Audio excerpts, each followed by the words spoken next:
ఆత్మబంధువులందరికీ ఆత్మ ప్రణామములు. స్వర్ణామృతం, ఒక యోగిని ఆత్మకథ, the untold story of PSS. ఇందులో 51 చాప్టర్. తులసమ్మ. తులసి చెట్టును తులసమ్మ అంటూ ఎంతో ఆప్యాయంగా గౌరవంగా పిలుచుకుంటాము. మన సాంప్రదాయంలో తులసమ్మకు ఎంతో ప్రాధాన్యత ఉంది. మా అమ్మమ్మ చెప్పేది, ఆవిడ వాళ్ళ అక్కగారింట్లో ఉండేవారు. వారి పెరట్లో తులసి కోట ఉండేది. తులసమ్మ పండుగ నాడు అందరూ గాజులు వేయించుకుంటారు. అప్పట్లో గాజుల వాళ్ళు ఇంటికే వచ్చి గాజులు తొడిగేవాళ్ళు. అందరూ గాజులు వేసుకున్న తరువాత ఇంతమంది తొడిగించుకున్నారని అతను లెక్క చెప్పేవాడు. ఒకసారి వాడు చెప్పిన లెక్క తేడా వచ్చింది. అక్కడ గాజులు వేయించుకున్న వారిని ఎన్నిసార్లు లెక్కబెట్టినా ఒక సంఖ్య ఎక్కువే చెబుతున్నాడు వాడు. మా అమ్మమ్మ, ఏం తులసమ్మ, నువ్వు వచ్చి గాజులు తొడిగించుకున్నావా అని అడిగితే, అవును, నేను గాజులు వేయించుకున్నాను అని తులసి చెట్టు పలికింది. ఇది అభూత కల్పన కాదు. ఈ తరం వారు దానిని నమ్మి ఆచరించారు. ఆ నమ్మకం నాకు ఉంది. ఆ రోజుల్లో తులసమ్మ పిలిస్తే పలికేది. ఈ రోజుల్లో ఇటువంటి పండగ చేసుకోవడం ద్వారా అందరం ఒక చోట కలుసుకోవడానికి వీలు కలుగుతుంది. ఏ అపోహలు లేకుండా, భేషజాలకు పోకుండా అందరూ ఇక్కడ మా ఇంట్లో కలుసుకోవడం ఎంతో బాగుంది. నా కడుపు నిండిపోయింది. పిలవడమే తరువాయి వ్యాలీలో ఉన్న అందరూ వచ్చి పాలు పంచుకున్నారు. ఉమా, మమత కలిసి తులసమ్మకు చీర కట్టడం, పొత్తులు చేయడం, పువ్వులు అలంకరించడం అన్నీ చేశారు. ఇటువంటి పండుగలు చేసుకోవడం ద్వారా మనసు హాయిని పొందుతుంది. తద్వారా ఆనందం ఇనుమడిస్తుంది. ఒత్తిడి మనసును తినేస్తుంది. అదే మనసుకు ఆనందం, హాయినిస్తుంది. ఇలా అందరితో గడిపిన ఆనందకర సంఘటనలు, క్షణాలు మనకు జీవితంలో ఎప్పుడూ జ్ఞాపకం ఉంటాయి. తులసమ్మ కేవలం ఆక్సిజన్ మాత్రమే ఇస్తుంది. ఈ చెట్టుకు ఎంతో స్వస్థతా శక్తి ఉంది. అందుకే తులసి, మామిడి, వేప ఇటువంటి చెట్లు మన ఇంటి చుట్టూ పెంచాలి. అప్పుడు మనకు ఎంతో స్వస్థత జరుగుతుంది. అలాగే వేపరసంతో ఎన్నో వ్యాధులు నయమవుతాయి. మనకు ఏదైనా గాయమైతే వేపరసం రాస్తే వేరే మందులు అక్కర్లేదు. వేపాకుతో పసుపు కలిపి నూరి పిల్లలకు ఇస్తే చాలు. ఎంతో రోగనిరోధక శక్తి పెరుగుతుంది. నేను నా పిల్లలకు ఇలాగే చేసేదాన్ని. అలాగే నిద్ర లేచిన వెంటనే తులసి ఆకులతో నీరు త్రాగడం, తులసి ఆకులతో టీ పెట్టుకోవడం ఇప్పుడు చాలా వరకు అనుసరిస్తున్నారు. అసలు ఇవేమీ అక్కర్లేదు. 4 తులసి ఆకులు నోట్లో వేసుకుని నమిలినా మింగినా చాలు. ఎంతో మేలు మనకి వనుగూరుతుంది. కాబట్టి ఈ పండుగ నేను తులసమ్మకు కృతజ్ఞత చూపించుకోవడం కోసం చేస్తుంటాను. మనం మన ధన్యవాదాలు తెలుపుకోవాలి కదా. కార్తీక మాసం పౌర్ణమి ముందు వచ్చే ద్వాదశి నాడు తులసమ్మ నారాయణుల పెళ్లి. ఈ సందర్భం పురస్కరించుకొని ఈ పండుగ జరుపుతాము. భూమాత అని ఎలా పిలుస్తున్నామో అలాగే తులసమ్మ అని సంబోధించుకుంటాము. మా చిన్నప్పుడు ఎంతో ఆర్భాటంగా ఈ పండుగ చేసుకునేవాళ్ళం. మా పెరట్లో పెద్ద పానవట్టం, బృందావనం ఉండేవి. తులసి చెట్టు, దానిపై పారిజాతపు తీగ, ఇత్తడితో తులసమ్మ ముఖం, దానికి చీర కట్టి మా నానమ్మ పిండి వంటలు వండితే మేము 6 అక్కచెల్లెళ్ళం తయారై మా తమ్ముడితో సహా పెద్ద ఎత్తున పాటలు పాడుతూ జరుపుకునేవాళ్ళం. అప్పుడు ఆనందంతో తులసమ్మ విడిచే ఆక్సిజన్ ఎంతో శక్తితో ఉంటుంది. తక్కిన పండుగలు అంటే దీపావళి లాంటివి మనం జరుపుకున్నా అవి కాలుష్యంతో చాలా ఇబ్బంది కలిగిస్తాయి. ఇంట్లో పెంపుడు జంతువులకు మరీ ఇబ్బంది. మా డాగి రాఖీ దీపావళికి ఎంతో తల్లడిల్లేది. మనకన్నా ఎన్నో రెట్ల శబ్దగ్రాహ్యత వాటికి ఉంటుంది. ఈ బాంబు మూతల భరింప శక్యం కాని విధంగా ఉండేది.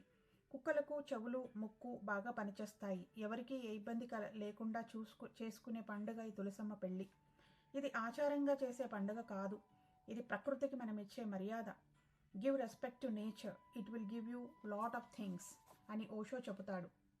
ఏదైనా ఆకును మనం ఔషధంగా వేసుకునేటప్పుడు నువ్వు నాకు అన్ని నయం చేయాలి అని చెప్పి ఆ తరువాత దానిని స్వీకరించమని ఓషో అంటాడు. It will help you in every way without any discrimination. రాజు, పేద, గొప్ప, మంచి, చెడు చూడకుండా మనకు సాయం చేస్తుంది.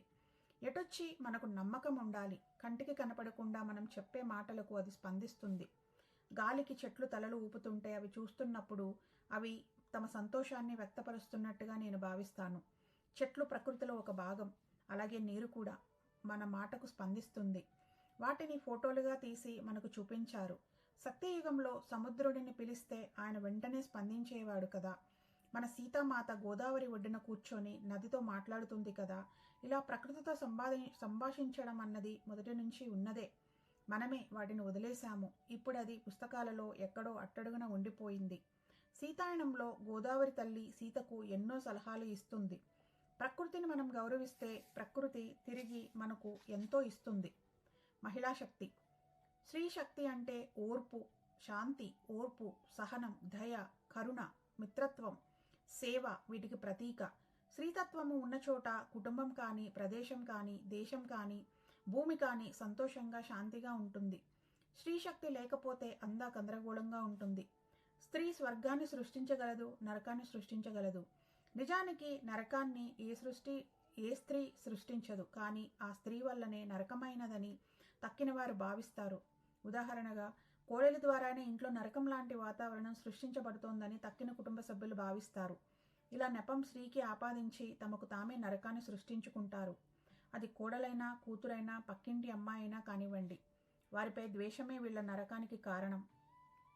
నిజానికి స్త్రీతత్వం ఎప్పుడూ నరకాన్ని ఆపుతుంది. ఇంటికి దీపం ఇల్లాలు అన్నారు. అదే దీపాన్ని నువ్వు రెచ్చగొడితే వెలుగు కాదు, మంటలు వ్యాపిస్తాయి. స్త్రీ అంటే ప్రకృతి. ప్రకృతితో ఆటలాడవద్దు. ఏ ఇంటికైనా ప్రకాశం ఇల్లాలే. ప్రకృతి అంటే స్త్రీ శక్తి. 100 సంవత్సరాలుగా ఈ ప్రకృతికి మనం కీడు చేస్తూనే ఉన్నాము. వాయు కాలుష్యం, జల కాలుష్యం, చెట్లను నరికివేసి భూమాతకు ఎన్నో కష్టాలు కలిగిస్తున్నాము. ఏదో ఒక రోజు భూమాత సహనం కోల్పోయి విజృంభించితే ఇలాగే కోవిడ్ రూపంలో కాకపోతే ఏదో ఒక రూపంలో మనకు ఎదుర్కోక తప్పదు. జన నష్టం, ఆస్తి నష్టం, తుఫాను, సునామీలు, భూకంపాలు రాక మానవు. ఇది సామూహిక కర్మ. మంచి వాళ్ళకు కూడా కష్టాలు తప్పవు. Respect the feminine energies. మంచి కర్మలు చేయండి. మంచి కర్మలు అంటే అందరి క్షేమాన్ని కాంక్షించడము, ప్రకృతికి పరిరక్షించడము, హింసను మానేయడం, ఆలోచనలలో కూడా సాత్వికంగా ఉండడం, ఎటువంటి చెడు తలంపులు లేకుండా ఉండడం. నన్ను అడిగితే చేతలలో హింస కన్నా ఆలోచనలో హింసనే ఎక్కువ నష్టాన్ని కలుగజేస్తుంది. చేతలు అందరికీ తెలుస్తాయి, కానీ ఆలోచనలు మనసులో ఉన్నవి ఎవరికీ తెలియవు. మన పత్రికారేమో నీకు నువ్వే గురువు, నిన్ను నువ్వే సరిచేసుకో, నిన్ను నువ్వు తెలుసుకో అంటూ ప్రబోధిస్తారు. అసలు మాంసాహారం వండడం తినడం కాదు, వాసన చూస్తే కూడా పాపం అంటూ చెప్పడం జరిగింది. మాంసాహారం అన్నది ఎప్పుడో ఆటవిక కాలంలో వచ్చిన అలవాటు. ఇప్పటి నవనాగరిక కాలంలో కూడా ఈ తిండి తినడం అనాగరికం. శాకాహారంలోనే ఆర్గానిక్ అంటూ, వీగన్ అంటూ ఇంకా ముందుకు వెళుతున్నారు. ఇట్లాంటిది ఇంకా ప్రాణి హింసతో కూడిన తిండి తినడం చాలా అన్యాయం. ప్రకృతి ప్రకోపిస్తే ఎలా ఉంటుందో, ప్రకృతి శాసిస్తే ఎలా ఉంటుందో ఇప్పుడు కోవిడ్ రూపంలో చూస్తున్నాం కదా. ఇంటి నుండి బయటకు వచ్చి గాలి పీల్చే పరిస్థితి లేదు. మనుషులు ఒకరినొకరు ముట్టుకోవడానికి వీలు లేదు. ఇవన్నీ మనమే ప్రకృతికి చేసిన ద్రోహానికి పాప పరిహారంగా అనుభవిస్తున్నాము. ఇకనైనా జనులు ప్రకృతి సహజసిద్ధంగా జీవనం సాగిస్తూ, ధ్యానం చేస్తూ, శాకాహార ప్రియులై, జ్ఞానదాతలై భూమి మీద స్వర్గాన్ని నిర్మించాలని కోరుకుంటున్నాను. తక్షణ కర్తవ్యం. వివాహ జీవితం అన్నది స్త్రీకి, పురుషుడికి వేరువేరుగా ఉంటుంది. స్త్రీ తను పుట్టి పెరిగి ప్రపంచాన్ని పూర్తిగా వదిలి వేరొక పరిచయం లేని ప్రపంచంలోనికి వెళుతుంది. అక్కడ తనకు తాను వ్యక్తపరచుకోవడం గగనకుస్మమే. ఎంతో భావోద్వేగాల పోరాటం ఉంటుంది. పురుషుడికి ఇటువంటి కుటుంబపరమైన పోరాటాలు ఉండవు. అతనికి వ్యక్తిపరమైన పోరాటాలు ఉండవు. అత్తవారింట్లో మసులుకోవడం ఎలా అన్నది ఆ వయసులో తెలియక చిన్న చిన్న పొరపాట్లు జరిగినా అది పెద్ద వార్త అవుతుంది.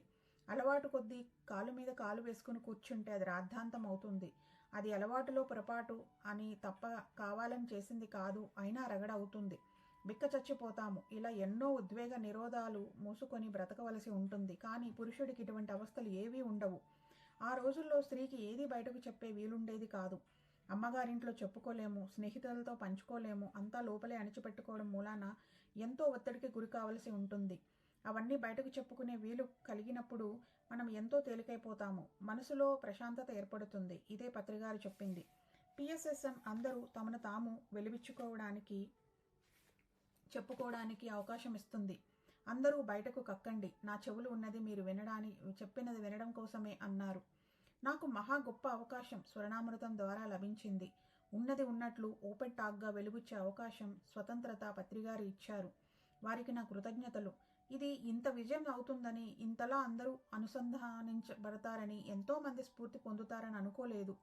ఇంత విరివిగా విస్తారంగా చెప్పగలనని నేను భావించలేదు.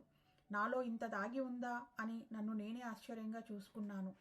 ఇలా భావోద్వేగాలను లోపల అణిచిపెట్టుకోవడం వలన అది నైరాస్యంగా మారుతుంది. కాబట్టి వెలుగుచ్చాలి. అప్పుడే మనసు శాంతంగా ఉంటుంది. అందరిలోనూ సరి అయినవి సరికానివి ఉంటాయి. చేదు తీపి ఉంటాయి. స్త్రీలు చేదును దాచుకుంటారు, తీపిని వెలుగుచ్చరు. రెండూ అణిచివేతలే. జ్ఞానం లేనప్పుడు అది చేదుగానే ఉంటుంది. కానీ ధ్యానానికి వచ్చిన తర్వాత అది చేదు అని అనిపించదు. మధ్యతరగతి కుటుంబాలలో పరువు పరువు అంటూ దేనిని బయటపెట్టనివ్వరు. దాంతో స్త్రీలు ముడుచుకుపోతారు. ఆ ఉద్వేగాలు అన్నీ గర్భసంచిలో గడ్డలుగా రూపుదాలుస్తాయి. ఇటువంటివి ఏర్పడకుండా ఉండాలంటే వ్యక్తీకరించాలి. అప్పుడే అంతరానందం ఉంటుంది. మన తక్షణ కర్తవ్యాన్ని మనం గుర్తించాలి. అది అంత తేలిక కాదు, అయినా గుర్తించాలి. మనసు కాకుండా మీ ఆత్మ చెప్పిందే వినాలి. మనసు ఎప్పుడూ పక్కదోవ పట్టిస్తుంది. మన అవగాహన ఉన్నత స్థితిలో ఉన్నప్పుడే ఈ తక్షణ కర్తవ్యాన్ని తెలుసుకోగలం. నా మొదటి అనుభవం జీసస్ కనిపించి స్వస్థత నేర్పించడం. నేను స్వస్థత ఎన్నో సంవత్సరాలు చేశాను, ఎన్నో ఇబ్బందులు ఎదుర్కొన్నాను. ఇది నా తక్షణ కర్తవ్యం కాదు, కానీ నా ధ్యానాన్ని పెంపొందిస్తూ ఉత్సాహపరిచేదిగా ఉంది. అప్పట్లో మా గ్రూపులో ఎవరికీ స్వస్థత గురించి తెలీదు. పోను స్వస్థత నా తక్షణ కర్తవ్యం కాదని తెలుసుకున్నాను. ఇంకా లోతుగా అర్థమయ్యే కొద్దీ నా తక్షణ కర్తవ్యం లేశమాత్రంగా తెలియడం ఆరంభించింది. దాన్ని పత్రిగారితో పంచుకున్నప్పుడు ఆయన సరిగ్గా దిశానిర్దేశం చేశారు. నాకే కాదు, ఎంతో మందికి పత్రిజీ దిశానిర్దేశం చేశారు. అది కూడా ఎదుటివారి అడుగుతేనే సుమా. ఇలా నిర్దేశించడంలో పత్రిగారు నిపుణులు. అందరి తక్షణ కర్తవ్యాన్ని తెలియజేయడమే మన జీవిత లక్ష్యమని చెప్పారు. ఒక్కొక్కరి తక్షణ కర్తవ్యం చెప్పడం అంత తేలిక కాదు. నీ గురించి అంటే నీ గత జన్మలన్నీ కూడా తెలుసుకొని నీకు ఆదేశించాలి. ఒక్కొక్కరికి ఒక్కొక్క పని అప్పచెప్పారు సార్ అని అనుకుంటారు అందరూ. అలా కాదు. కొంతమందిని ధ్యాన ప్రచారం చేయమంటారు, కొంతమందిని శాకాహార ర్యాలీలు చేయమంటారు, కొంతమందిని పిరమిడ్లు కట్టమంటారు. ఇలా వారి వారి జీవిత లక్ష్యాలను తెలుసుకొని వారికి చెప్పడం జరుగుతుంది. మనల్ని పత్రిజీ చూస్తున్నారు అంటే మనల్ని కాదు, మన లోపల ఉండే మన గత జన్మలన్నీ తిరగేస్తున్నారు అని అర్థం. దానిని బట్టి వారి వారి తక్షణ కర్తవ్యం నిర్దేశించడం జరుగుతుంది. సమయస్ఫూర్తి, ఇంగిత జ్ఞానం. ఇంగిత జ్ఞానానికి సార్ పెద్దపీట వేస్తారు. అపరిమిత ఇంగిత జ్ఞానం ఉన్న వ్యక్తి తానేనని చెప్పారు. సార్ ఎవరితోనూ మాట్లాడుతున్నప్పుడు వచ్చి నమస్కారం చెప్పి అక్కడే నిలబడి వాళ్ల మాటలకు అడ్డుపడడం ఇంగిత జ్ఞానం లేకపోవడమే అవుతుంది. మనం వేచి ఉండాలి. మన సమయం రావాలి. అప్పుడు మన గురించి చెప్పాలి. సమయపాలన, సమయస్ఫూర్తి, దానికి తగ్గ చేతలు, ఇవన్నీ ఇంగిత జ్ఞానం కిందకు వస్తాయి. నువ్వు వేచి ఉంటే ఆయనే పిలుస్తారు. ఇలా ఎన్నైనా చెప్పవచ్చు. కాఫీ తాగుతుంటే తినడానికి ఏదో ఇవ్వడం, తొందరగా బయలుదేరుతున్నప్పుడు ఆపి ఏదో అడగడం, ఆయనకు అడ్డుపడడమో, పడుకునే సమయంలో మాట్లాడడం చేయడం, ఇలా చెప్పుకుంటూ పోతే ఎన్నో ఉన్నాయి. గురువు దగ్గర నువ్వు చెప్పుకోవాలి, కాదనడం లేదు. అది సరి అయిన సమయంలో సరైన సందర్భంలో చెప్పాలి. ఇదే ఇంగిత జ్ఞానం.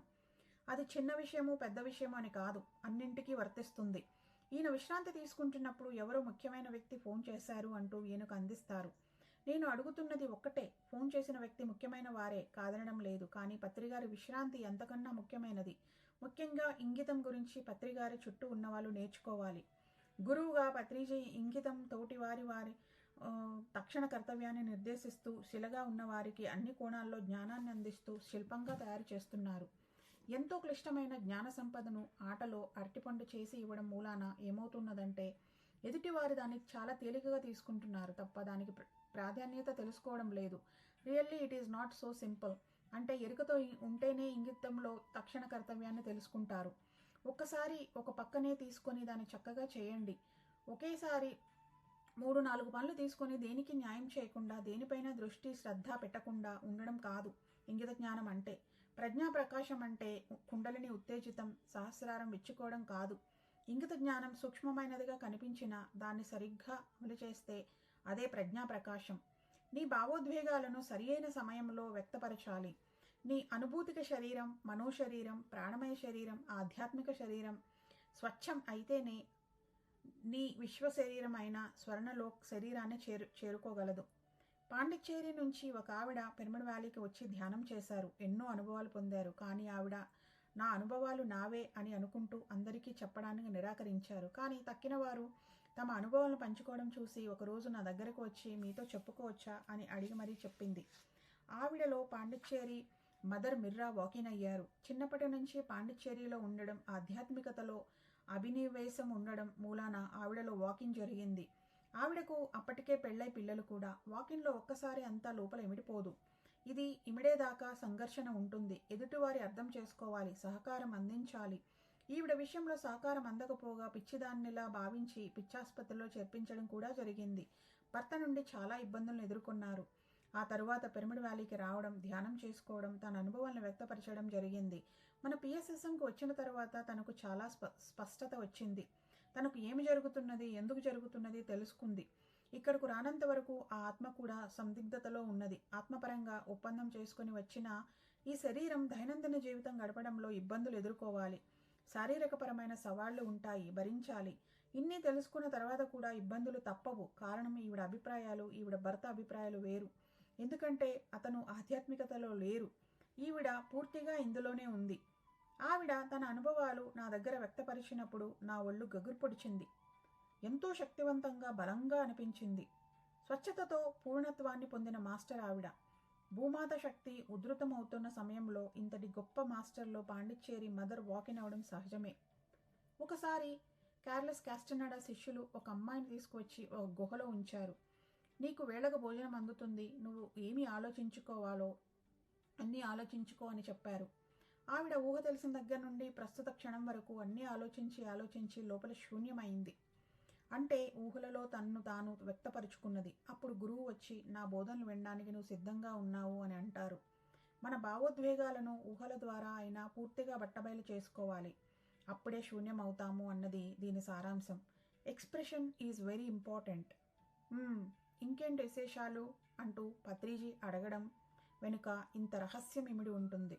అదేదో పలకరింపుగా కాదు, ఊరికే అడిగింది కాదు. నిన్ను నువ్వు వ్యక్తపరచుకోవడానికి గురువు ఇచ్చిన మహాదవకాశం. ఈ అవకాశాన్ని వినియోగించుకొని మనల్ని మనం శూన్యం చేసుకుందాం. 54. శరీరం, మనస్సు. మా తమ్ముడి కొడుకు పెళ్లి బొంబాయిలో జరిగితే ఆ పెళ్లికి వెళ్ళి హైదరాబాద్కు వచ్చాను. ఎందుకో చాలా నిస్సత్తువగా ఉంది. విశ్రాంతి తీసుకోవాలని అనిపిస్తుంది. ఎందుకో అర్థం కాలేదు. మా మున్ని అడిగింది, ఎందుకింత నీరసించిపోతున్నావని. నీరసమే కాదు, బరువు కూడా తగ్గిపోతున్నాను. ఈయనతో ఫోన్ మాట్లాడుతుంటే ఏమిటి నీ గొంతు బావిలో నుండి వచ్చినట్లు లో గొంతుకుగా ఉంది అని అడిగేవారు. ఇక చివరకు మున్ని ఆసుపత్రికి తీసుకెళ్లి ఫుల్ చెకప్ చేయించింది. ఆసుపత్రిలో కూర్చోవడానికి, నిల్చోవడానికి కూడా కష్టమైంది. అప్పుడే తెలిసింది షుగర్ వ్యాధి ఉందని. అది కూడా చాలా ఎక్కువగా 500+ ఉంది.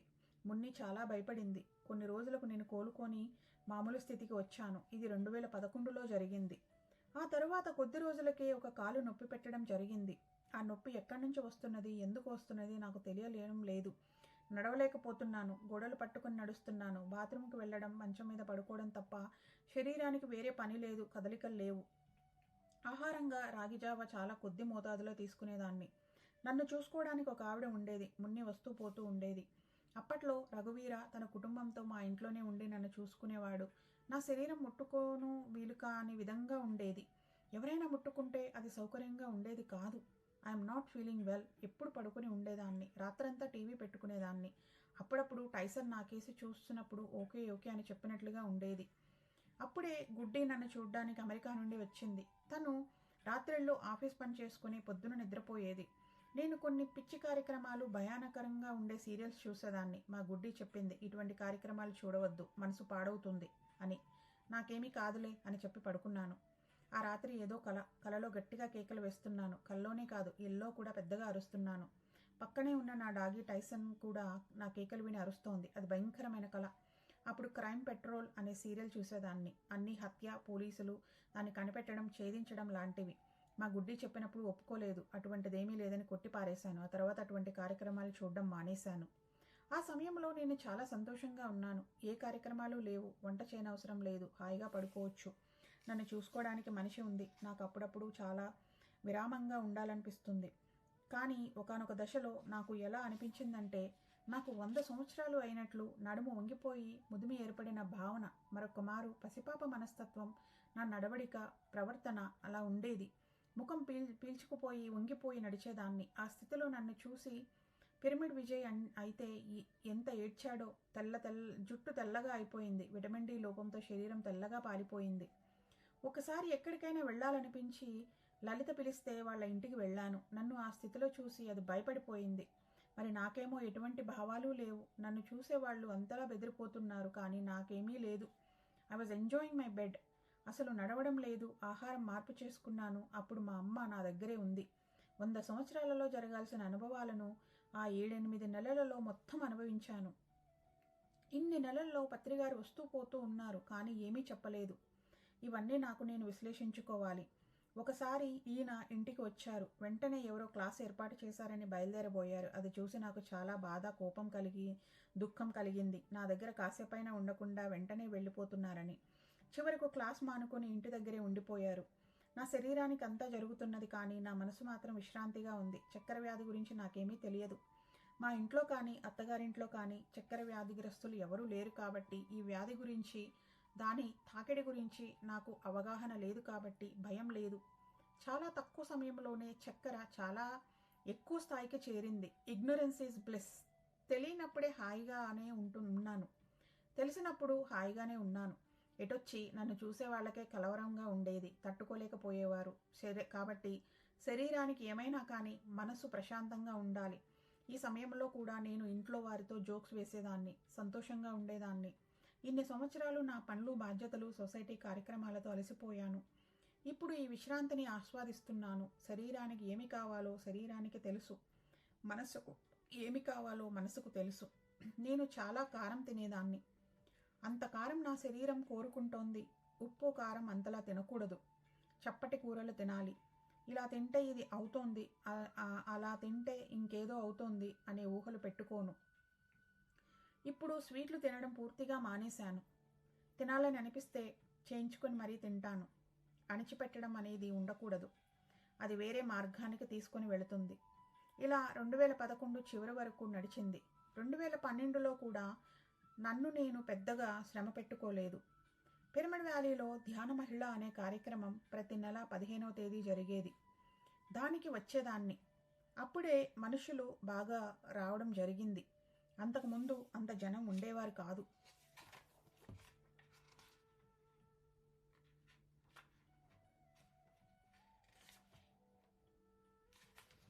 నా గురించి అందరికీ చెప్పుకొని ఏడవడం అన్నది ఎప్పుడూ లేదు. నాకు అలవాటు లేదు. I'm strong in mind.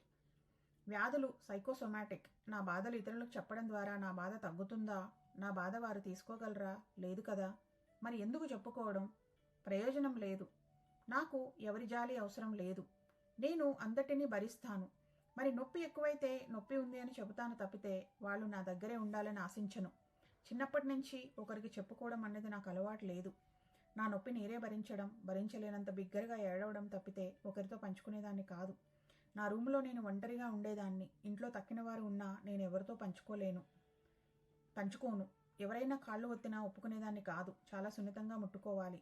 సత్య ఇప్పటికీ అంటుంది, అప్పుడు అసలు ముట్టుకొనిచ్చేవారు కాదు, ఇప్పుడేమో చాలా గట్టిగా కాళ్ళు ఒత్తించుకుంటున్నారు అని. నా జీవిత ప్రణాళిక ఇలా ఉంది. దీన్ని దాటుకొని రాకపోతే వీలవదు అని నిర్ణయించుకుని పైకి ఎదిగాను. ఇటువంటి కష్ట సమయాల్లో భర్త దగ్గర లేడని చాలామంది అంటుంటారు.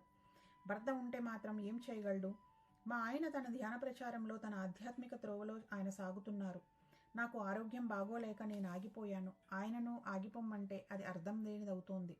ఆయన ప్రయాణం ఆగిపోరాదు. ఇది నేను తీసుకుని వచ్చింది. నేను పడవలసిందే, భరించవలసిందే, అనుభవించవలసిందే. దీనికి పత్రిగారు ఏమి చేయగలరు?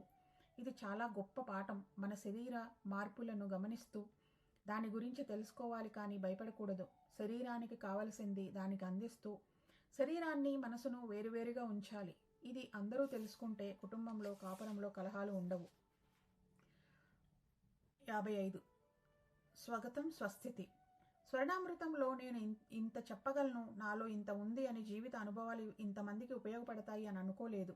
నా లోపల జ్ఞాపకాల పొరలలో దాగి ఉన్నదంతా వెలికి వచ్చింది. ముఖ్యంగా నా జీవిత ఆటుపోట్లు, అప్స్ అండ్ డౌన్స్. తక్కిన స్త్రీలకు బాగా అమిరిపోయింది. స్త్రీలకు జీవితంలో కష్టాలు ఇంచుమించు కొద్ది తేడాలతో ఇలాగే ఉంటుంది. అందరూ నా జీవితంలో వారి జీవనాన్ని పోల్చుకున్నారు. కొంతమంది నేర్చుకున్నారు, కొంతమంది ఉపశమనం పొందారు, కొంతమంది ఉపయోగించుకుంటున్నారు. నా గురించి తెలిసిన వాళ్ళు తక్కువ. ఇప్పుడు నేను ఉన్న స్థితిని బట్టి నేను అంతకు ముందు ఇలాగే ఉన్నానని భావించారేమో. అందుకే వారికి అంత ఆశ్చర్యం. ఇన్ని డక్కా ముక్కీలు తిన్నానా అని. నేను చూడ్డానికి ఎలా ఉంటానో అందరికీ తెలుసు, కానీ నా లోపల నేను ఎలా ఉంటాను అన్నది ఎవరికీ తెలియదు. నేను ఏమేమి నేర్చుకున్నాను, ఏం నేర్చుకుంటున్నాను, నా ఆలోచనలు ఏమిటి, నా భావాలు ఏమిటి అన్నవి ఇంతవరకు ఎవరికీ తెలియదు. ఇప్పుడు ఈ స్వర్ణామృతం ద్వారా నా భావోద్వేగాలు, నా జ్ఞానం గురించి తెలుసుకున్నారు. పైగా నా గురించి చాలా అపోహలు పనిగట్టుకొని కల్పించారు. నా దగ్గరకు రానీయకుండా నేను ఎలా ఆదరిస్తానో తెలియక ఎదుటివారు అయోమయానికి గురి అయ్యేలా కొంతమంది మాట్లాడేవారు. నాకు సంబంధించిన విషయాలు మిగిలిన వారు ఇలా చేయడం ఏమాత్రం బాగోలేదు. అసలు ఎదుటివారు ఎలాంటి భావనలో ఉంటారో దీనిని బట్టి నేను స్వీకరించడం అన్నది ఉంటుంది. కొండకచో నేను కొంతమందిని నిరుత్సాహపరిచి ఉండవచ్చు. కారణం వారు ఎటువంటి ఆలోచనలు అభిప్రాయాలతో నా దగ్గరకు వచ్చారో దాన్ని బట్టి నా స్పందన ఉంటుంది. నన్ను కలుసుకున్నప్పటికీ వారి అనుభవాన్ని ఇతరులతో పంచుకున్నప్పుడు అది అందరికీ అపోహగా అలా పాకింది. అసలు సంగతి ఏమిటంటే వాళ్ళ అనుభవం వారికి మాత్రమే పరిమితం కానీ అందరికీ కాదు కదా. అందరితోనూ అలా ఒకే విధంగా నేను ఎందుకు ప్రవర్తిస్తాను? అలా సాధారణీకరించకుండా కూడదు. ఇటువంటివి నిర్ధారణలు తీసుకోకూడదు. ఒక మనిషి మీద వివిధ ఉద్దేశాలు పలు విధ అభిప్రాయాలు మనకు ఉంటాయి. వాటన్నింటినీ మనం గ్రహించకూడదు. మనం శూన్యస్థితిలో ఉన్నప్పుడే గ్రహించినప్పుడే సత్యం బోధపడుతుంది. పత్రికారు దగ్గరికి వచ్చేవారు మొదటిసారే ఈయన అభిప్రాయాన్ని చొరగనలేరు. మొదట తిడతారు, కొన్నిసార్లు కొడతారు కూడా. ఇవన్నీ చూసి వెళ్ళిపోయిన వాళ్ళు కూడా ఉన్నారు. ఇవన్నీ దాటుకొని నిలబడినప్పుడే గురువు గురించి అర్థమవుతుంది. వెళ్ళిపోయిన వారిలో కొంతమంది తిరిగి వచ్చిన వారు ఉన్నారు. నేను కూడా అప్పుడప్పుడు తిడుతూ ఉంటాను. నేను తిట్టిన దాన్ని మాలతి, రేవతి లాంటి వారు అనుకూలంగా తీసుకున్నారు. తమకు తాము మార్చుకున్నారు. నేనేమిటి అన్నది నేనే ప్రతి ఒక్కరికి వివరించలేను కదా. ఈ స్వర్ణామృతం ద్వారా ఇప్పుడు నా గురించి అందరికీ తెలుస్తున్నది. పిఎంసి సత్యం గారు చెప్పినట్లు నా జీవిత ప్రయాణాన్ని పురుషులు చూడాలి. మగవాడు స్త్రీ మనోభావాలను పట్టించుకోడు. ఒకవేళ స్త్రీ తన మనోగతాన్ని ఎరుకపరిచినా తేలికగా కొట్టిపారేస్తాడు. ఆటుపోటులు ఉన్న ఇటువంటి స్త్రీ జీవిత ప్రయాణాన్ని మగవారు గమనించినప్పుడు వారు ఎంతో నేర్చుకుంటారు. పురుషుడిని కోరిక ఉంటుంది, స్త్రీకి అనుభూతులు ఉంటాయి. పురుషుడి కోరికలకు స్త్రీ తెలుసుకుంటుంది, గౌరవిస్తుంది, నెరవేరుస్తుంది. కానీ ఆడవారి భావాలను పురుషులు పట్టించుకోరు. నేను ఈ పురుష ప్రపంచాన్ని చెప్పదలుచుకునేది ఒక్కటే. మీరు స్త్రీల మనస్సును, వారి భావాలను తెలుసుకోండి, గౌరవించండి, నెరవేర్చండి. ఇలా చేయడం ద్వారా కుటుంబ కలహాలను తెరపడుతుంది. కాపురం చల్లగా హాయిగా సాగుతుంది. సంసారం ఆనందంగా ఉంటే అది నిర్వాణానికి దారితీస్తుంది. సంసారంలో గొడవలు ఏర్పడి నిర్వాణానికి వస్తే సంసార గొడవలకు కారణాలు వెతకడంలోనే పుణ్యకాలం కాస్త హరించుకుపోతుంది. పత్రిగారు చెప్పిన విషయం ఇది. నీ ఇష్టం నీది, నా ఇష్టం నాది. ఎదుటివారి ఆలోచనలు, ఇష్టాలను గౌరవించి వారు అనుకున్నట్లు వారు జీవించడానికి మనం సహకరించాలి. చాలామంది తాము ఎలా ప్రవర్తిస్తున్నామో అన్నది గమనించుకోకుండా తక్కిన వారు ఎలా ఉండాలి అని నిర్దేశిస్తూ ఉంటారు. పక్కవారి జీవితంలో జోక్యం చేసుకోవడంలో పరాకాష్ట ఇది. నీ ఇష్టం నీదే అయినా కానీ ఇతరులను ఇబ్బంది పెట్టకుండా నువ్వు అందరితో ఆదర్శంగా నడుచుకోవాలి. పత్రిజీ లాంటి గొప్ప గురువు దొరికినా నువ్వు మారలేదంటే అది నీ కర్మ. ఆధ్యాత్మికతలో ఎప్పుడూ చూస్తూనే ఉండాలి. అంతేకాదు ఎప్పుడో చేసి ఇప్పటికి దాని గురించి గొప్పలు చెప్పుకోవడంలో ఏమీ లేదు. ఆ క్షణంలో నువ్వు ఎలా ఉన్నావు అన్నదే ఇక్కడ లెక్కించబడుతుంది. ఎదుటివారు ఎదగడానికి మనం ఒక మంచి ఉదాహరణగా ఉండాలి. ఒకవేళ ఎదుటివారి అడిగితే, అంగీకరిస్తే, ఒప్పుకుంటే మన జోక్యం ఉండవచ్చు. కొన్నిసార్లు అడగకుండానే మనం చెప్పవలసి వస్తుంది. అప్పుడు వారు స్వీకరించడమా లేదా అన్నది ఎదుటివారి ఇష్టం. అనవసరంగా ఇంకొకరి విషయాలు జోక్యం చేసుకుంటే వారి కర్మ మనకు చుట్టుకుంటుంది. సత్యం తెలిసిన వారు ఎప్పుడూ చెబుతూ ఉండాలి. తెలియపరచకుండా ఉండరాదు. ఇది విశ్వధర్మం. కొంతమంది స్వేచ్ఛ, ఇచ్ఛ అని పేరు మీద ఎవరేమి చెప్పినా పట్టించుకోకుండా ఉంటారు. అటువంటి వారికి కూడా మాస్టర్లు ఒక దశ వరకు అవకాశాలు ఇస్తుంటారు. తమని తాము మార్చుకోవడానికి అయినా వారు మారాలి. అటువంటి వారు ఎదగడానికి కొన్ని జన్మలు పడుతుంది. మరికొంతమంది తాము మాస్టర్స్ అయ్యాము అనే భ్రమలో ఉంటారు. ఆ భ్రమ వారికి సంతోషాన్ని ఇస్తుంది. కానీ ఎదుటివారికి తెలిసిపోతుంది వారు ఇంకా మాస్టరీ సంపాదించలేదని. మాస్టరీ అన్నది అంకితత్వం. నిత్య ప్రయాణం ద్వారా నేర్చుకుంటూనే ఉండే ప్రక్రియ. ఎప్పుడూ అంకితత్వంతో ఉండాలి. పత్రిగారు ఒక విషయాన్ని అంకితత్వంతో తీసుకుంటే దానికి 100% కట్టుబడి ఉంటారు. న్యాయం చేకూరుస్తారు. మార్నింగ్ మెసేజ్లు గత 4-5 సంవత్సరాలుగా ఇస్తూనే ఉన్నారు. ఇప్పటికీ అదే శ్రద్ధ. సంవత్సరాలు గడిచినా శ్రద్ధలో లోటుండదు. నిబద్ధతకు పత్రిగారు సజీవ ఉదాహరణ. తిరిగి మళ్ళా ఇలా చెప్పడానికి కారణం మారాల్సిన వారు ఇప్పుడైనా మారకపోతారా అని వారికిచ్చే మరొక అవకాశం. పిఎస్ఎస్ఎంలో ఎవరైనా కానీ ఈరోజు ధ్యానం నేర్చుకుంటే ఈ రోజు నుండి అందరికీ ధ్యానం నేర్పించవచ్చు. హిమాలయాలలో ఋషులు ఎంతో సాధన చేస్తూ ఉంటారు. సాధన గొప్పదే. సాధనలోని వారి జీవితం గడిచిపోతుంది. వేరెవ్వరికీ తమ జ్ఞానాన్ని పంచడం లేదు. కానీ పత్రిగారు పిరమిడ్ ధ్యానులకు గొప్ప అవకాశాన్ని ఇచ్చారు. అన్నీ తెలుసుకునేంత వరకు ఆగవలసిన పని లేదు. ఎంత తెలిస్తే అంత చెప్పి ఒక పక్క చెబుతూ ఇంకో పక్క నేర్చుకుంటూ ఉండాలి. పత్రిగారి వల్లనే నేను ఇంత నేర్చుకున్నాను. నేను ఎంతో మారాను. ఆయన ప్రేమ, శ్రద్ధ, బోధ, క్రమశిక్షణ నన్ను మార్చాయి. I'm very thankful to my husband. He change my life. He has given this life. All credit goes to him only. ఈ స్వర్ణామృతం రూపకర్త ఆయనే. ఆయన నా చేత అంతా చెప్పిస్తున్నారు. నేను ఆయనకు ప్రథమ శిష్యురాలిని. నేనేం మాట్లాడినా అది గురువుగారికి వాక్యే అవుతుంది. ఇది తథ్యం. 56 వాకిన్స్. మనం ధ్యానానికి వచ్చిన తర్వాత ఎంతోమంది మనకు దగ్గర అవుతారు. ఎంతోమంది మన జీవితంలో నుంచి వైదొలుగుతారు. ఇవి రెండూ ఉంటాయి. మనం ధ్యానం చేస్తున్నప్పుడు ధ్యానంలో పరిపక్వత చెందిన వాళ్లే మనకు బాగా దగ్గరవుతారు. ధ్యానానికి రాకముందు అప్పటి మన అభిరుచులు బట్టి మనకు ఎవరెవరితోనో స్నేహం ఉంటుంది. ధ్యానానికి వచ్చిన తర్వాత మన అభిరుచులు మారే కొద్దీ దానికి తగ్గ స్నేహితులు ఏర్పడతారు. మన ధ్యానాన్ని పెంచుకునే కొద్దీ ఆ స్థితికి తగ్గ వారే మన శక్తి స్థాయిని బట్టి, మన ఆరాకు తగినట్లు, మన ఆలోచన విధానాన్ని బట్టి స్నేహితులు ఏర్పడతారు. ధ్యానానికి వచ్చిన తర్వాత మనం ఎంతలా తయారవుతామో మనకు తెలియదు, కానీ పైనున్న మాస్టర్స్కి తెలుసు. దానికి తగ్గట్లు మనలను తయారు చేస్తారు. అప్పుడు మన అభిరుచులు మారుతాయి. పాత ఉనికి ఉండదు. మనం ఏ ప్రయత్నం చేయం కానీ చాలా హాయిగా ఉంటాము. చాలా చిత్రంగా అంతకుముందు మన జీవితంలో ఉన్నవారు తొలగిపోతారు. మన ప్రమేయం లేకుండానే వారు దూరం అవుతారు. అసలు దూరం అవుతున్నారనే తెలియకుండానే దూరం అవుతారు. ఇది ఇలా జరుగుతుందని మనం ఊహించుకోము. ఇది తానుగా సహజంగా జరుగుతుంది. దీనికి విచారించిన అవసరం లేదు. కారణం వాకిన్స్. పిఎస్ఎస్ఎంలో 80% మంది వాకిన్స్ అని పత్రిగారు చెప్పారు. వాకిన్ అంటే దేహంలో ఉన్న ఆత్మ వీడ్కోలు తీసుకొని వేరొక కొత్త ఆత్మ దేహంలో చేరడమే. మనం దీనికై ఏ ప్రయత్నమూ చేయము. సహజంగా అది జరుగుతుంది. ఇది ఎందుకు ఇలా జరిగింది అని వెనుదిరిగితే చూస్తే ప్రసక్తి కూడా ఉండదు. వాకిన్ అయిన తరువాత మనం హాయిగానే ఉంటాము. అంతకు ముందున్న వారు మనకు గుర్తుండదు. అపరిచితులుగానే చూస్తాము. వాకిన్ అయినప్పుడు తమ సొంత కుటుంబంతో మాత్రమే అనుబంధం ఉంటుంది. అది కూడా ఆ ఆత్మతో ఒప్పందం చేసుకుంటాం కాబట్టి. మన కుటుంబాన్ని బాగా చూసుకుంటారని మాట ఇస్తేనే ఈ ఆత్మకి పైకి పోతుంది. రాంపా చెప్తాడు కదా, 2 ఆత్మల ఆస్ట్రల్ శరీరాలు కలిసి మాట్లాడుకొని ఒప్పందం చేసుకున్న తర్వాతే, ప్రయోజనం ఏమిటో తెలుసుకున్న తర్వాతే వాకిన్ ప్రక్రియ జరుగుతుంది. రాంపా కూడా ఇంకొక డాక్టర్ దేహంలోనికి వాకిన్ అయ్యాడు. తాను చేయవలసిన కార్యం ఇంకా నెరవేరలేదు. ఇంతలో ఈ శరీరాన్ని విడిచిపెట్టవలసి వచ్చింది. ఈ డాక్టర్ తన శరీరాన్ని విడిచిపెట్టడానికి తయారుగా ఉన్నాడు. ఈ శరీరం రాంపాకు అనువుగా ఉంది. ఇద్దరు ఆత్మలు చర్చించుకున్నాయి, ఓకే అనుకున్నాయి. ఆత్మల మార్పిడి జరిగింది. Rampa my journey to Venus అనే పుస్తకం రాయవలసి వచ్చింది. ఈ పుస్తకం రాసిన తర్వాత రాంపా ఆ దేహాన్ని విడిచి వెళ్ళిపోతాడు. ఈ డాక్టర్ శరీరం ఉన్నప్పుడు రాంపా ఆ డాక్టర్ భార్యకు చెప్తాడు, నేను నీ భర్తను కాదు అని సత్యం ఒప్పుకుంటాడు. కొన్నాళ్లకు ఆ శరీరం కూడా రాంపా ముఖంలానే మారిపోతుంది. ఇది నిజ సంఘటన. బ్రహ్మంగారు ఇది నవరంధ్రాల తిత్తి అని చెప్పినట్లు గాలి తీసిన బూరల ఆత్మలేని శరీరం ఉంటుందని చూపిస్తాడు. శ్వాస లేకపోయినా, ఆత్మ లేకపోయినా శరీరం ఎలా ఉంటుందనేది రాంపా చూపించారు. వయోభారంతో ముడతలు పడే ఈ శరీరానికి ఇంతటి తపన ఎందుకు? తపన ఉండాలి, తప్పులేదు, కానీ అది నిర్ణీత పరిధిలో ఉండాలి. ఆ తపన విశ్వకార్యానికై ఉండాలి. మన అనుమతితోనే వాకింగ్ జరుగుతుంది. ఇది మన చేతన మానసానికి తెలియదు. ఆత్మస్థాయిలో ఈ చర్చలు జరుగుతాయి. అన్నీ ఒప్పందాలే. నాకు నీ శరీరం కావాలి, నీకు అంగీకారమేనా, ఇస్తావా అని అడుగుతారు. ఒకవేళ ఒప్పుకోకపోతే వాకింగ్ జరగదు. వాకిన్ అయిన తర్వాత ఆ కుటుంబ బాధ్యతలు అంతా వాకిన్ అయిన ఆత్మదే. ఇంకొంతమంది రాంపాలాగా బయటకు చెబుతారు, కొంతమంది తెలియపరచరు. కానీ తేడా ఏదైనా ఉంటే ఆ వాకిన్ భర్త చెప్పకపోయినా భార్య కనిపెడుతుంది. వాకిన్ అన్నది చాలా గొప్ప విజ్ఞానం.